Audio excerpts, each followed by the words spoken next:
Salmo 39. Disse comigo mesmo: guardarei os meus caminhos para não pecar com a língua. Porém mordaça a minha boca enquanto estiver na minha presença o ímpio. Emudeci em silêncio, calei acerca do bem e a minha dor se agravou. Esbraseou-se-me no peito o coração. Enquanto eu meditava, ateou-se o fogo. Então disse eu com a própria língua: dá-me a conhecer, Senhor, o meu fim e qual a soma dos meus dias, para que eu reconheça a minha fragilidade. Deste aos meus dias o comprimento de alguns palmos. À tua presença, o prazo de minha vida é nada. Na verdade, todo homem, por mais firme que esteja, é pura vaidade. Com efeito, passa o homem como uma sombra. Em vão se inquieta. Amontoa tesouros e não sabe quem os levará. E eu, Senhor, que espero? Tu és a minha esperança. Livra-me de todas as minhas iniquidades. Não me faças o opróbrio do insensato. Emudeço, não abro os meus lábios, porque tu fizeste isso. Tira de sobre mim o teu flagelo. Pelo golpe de tua mão estou consumido. Quando castigas o homem com repreensões por causa da iniquidade, destróis nele como traça o que tem de precioso. Com efeito, todo homem é pura vaidade. Ouve, Senhor, a minha oração. Escuta-me quando grito por socorro. Não te emudeças à vista de minhas lágrimas, porque sou forasteiro à tua presença, peregrino como todos os meus pais o foram. Desvia de mim o teu olhar para que eu tome alento, antes que eu passe e deixe de existir.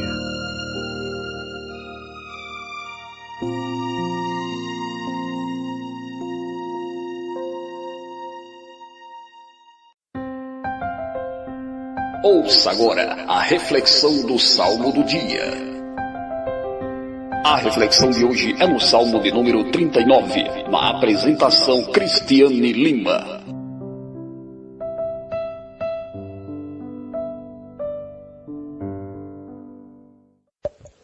Bom dia, graça e paz. Estou trazendo esse Salmo 39 para a meditação do grupo. Esse salmo foi escrito por Davi, chama-se Vaidade da Vida. Ele começa com a determinação de Davi de não falar de modo pecaminoso, provavelmente referindo-se a evitar as palavras rebeldes iniciado pelo seu sofrimento na presença dos ímpios. Existe um zelo de Davi para que os ímpios não cheguem a escutar de seus lábios suas reclamações, falando mal do momento, ou talvez do Senhor. Ele aceita a disciplina que o Senhor estava lhe aplicando. No versículo 9, ele usa a metáfora mordaça, que significa determinação em não falar. Esse salmo é riquíssimo, podemos tirar grandes lições. Sabemos que estamos sujeitos a erro, mas quando somos corrigidos pelo Senhor, alguns reclamam, até mesmo na frente dos ímpios. O salmista nos leva à oração como o melhor recurso. Ele decidiu orar e abrir seu coração a Jeová nosso Senhor. Sendo assim, a melhor atitude que um servo poderá tomar. No versículo 2, ele diz: emudeci em silêncio. Davi, no versículo 3, ele olha para Deus, não para a circunstância, para não levar a reclamar. No primeiro momento, está a contemplação, o deprime ainda mais, ele diz. Meu coração ardia-me no peito, e enquanto eu meditava, o fogo aumentava. Assim, evitando de falar ou reclamar, à medida que vamos conversando com Deus, encontramos paz e nele há esperança. É natural que homens e mulheres tenham momentos frágeis. Provavelmente é nesse momento que deparamos com a nossa limitação. Somos vulneráveis, mas que isso não nos leve a questionar a justiça e a sabedoria de nosso Deus. Davi, no versículo 4, reconhece sua fragilidade. O fiel muitas vezes questiona Deus e sua sabedoria, quando assim pensa em sua própria vida curta ou difícil. Ele percebe e ora ao Senhor para que ensine a perceber que a duração da vida humana é muito curta. A realidade do ser humano é relatada no versículo 4, ao dizer: mais firme que esteja, é pura vaidade. Salomão começou o livro de Eclesiastes no capítulo 1, 2, dizendo que tudo é vaidade, tudo que o homem adquire aqui neste mundo é vaidade. Aquilo que é vão, a tumulto de algo que não se pode ter para a eternidade, mas sendo passageiro. Nós nos preocupamos com coisas, aparência, objeto, enfim, coisas vãs, sendo algo que não podemos carregar para a eternidade. O salmista, no versículo 6, ele lamenta dizendo: com efeito passa o homem, como uma sombra, em vão e inquieta. Amontoa tesouro e não sabe que os leva. Tudo passa. Dor, alegria, tristeza, amores, felicidade, pessoas, enfim, tudo, absolutamente tudo. Todavia, vendo essa realidade, devemos colocar nossa esperança em Deus, de um futuro depois que todas essas coisas provisórias passar. Tanto no versículo 8 e 9, a esperança de Davi de libertação. Ele experimentou a misericórdia de Deus ao longo do tempo de sua vida, o perdoando de seus pecados. Embora nós cristãos venhamos pecar, temos advogado lá no céu, mas porém Deus corrige aquele que o ama com a intenção de aperfeiçoamento.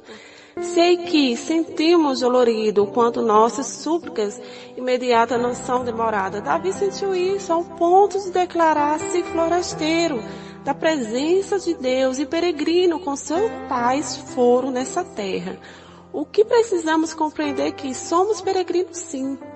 A vida é passageira, ou seja, não fomos criados para viver aqui eternamente.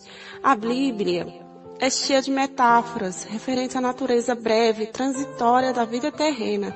A vida é descrita como a neblina, uma estreita passagem, um sopro e um fio de fumaça. Jonathan Edwards diz: peregrino não desvia do seu alvo.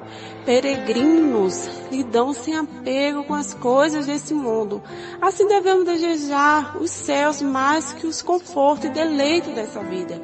Nosso coração deve ser livre dessas coisas como um homem numa jornada, que possamos atender ao chamado de Deus, separando-nos dela alegremente.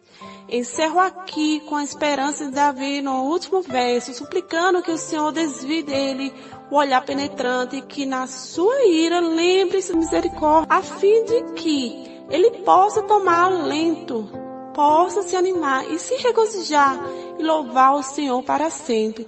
Assim nos resta suplicar e reconhecer nossos erros perante Deus, eterno Deus. Então encerro aqui, um forte abraço para todos.